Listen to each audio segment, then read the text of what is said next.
প্রথমত বিসিবিকে অনেক ধন্যবাদ আজকের থিম সং লঞ্চিং ইভেন্টে আমাকে আসার সুযোগ করে দেওয়ার জন্য। এবং আহ, আপনারা জানেন যে আমাদের এবারের বিপিএল আয়োজনের সাথে আহ, আমাদের মাননীয় প্রধান উপদেষ্টা ডক্টর মোহাম্মদ ইউনূস, আমি নিজেও যখন স্যারকে অ্যাপ্রোচ করেছিলাম যে স্যার আপনি তো আহ, অলিম্পিক সহকারে আরও অনেক বড় বড় ইভেন্টের ডিজাইনে ইনপুট দিয়ে থাকেন, তো আমাদেরকে যদি একটু ফেসিলিটেট করেন। তো আমি তখন এতটা আশা করি নাই যে স্যার এতটা ইনভলভ হবেন পার্সোনালি, এবং স্যারের টিম সহকারে আমার থেকেও বেশি ইনভলভ ছিলেন।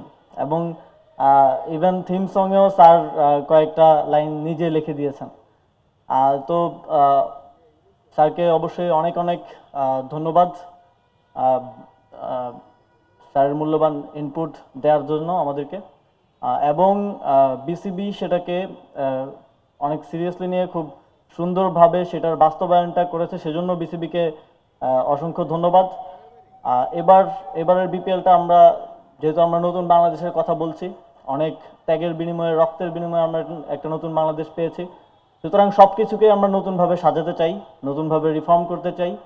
এবং এবারের বিপিএল আয়োজনের মধ্য দিয়ে ক্রিকেটের যে রিফরমেশন সেইটার একেবারে যে প্রতিফলনটা দর্শকরা দেখতে পাবে এবং তারা এনজয় করবে এবং টিমগুলো ভালো পারফর্ম করবে, এটা আমার প্রত্যাশা থাকবে।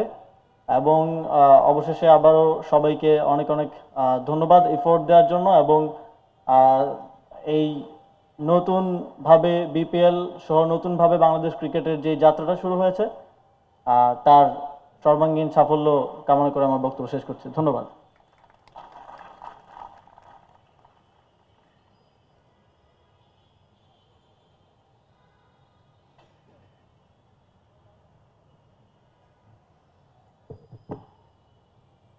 Thank you, Honorable Advisor, for your insightful words. Now it's time for our photo session. I request all our dignitaries and guests to come forward for our group photographs.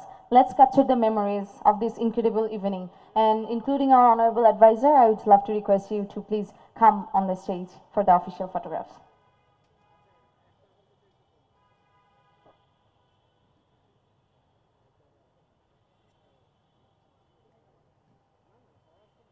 Our honorable dignitaries and directors from BCB, may I request to come forward and join us in the stage.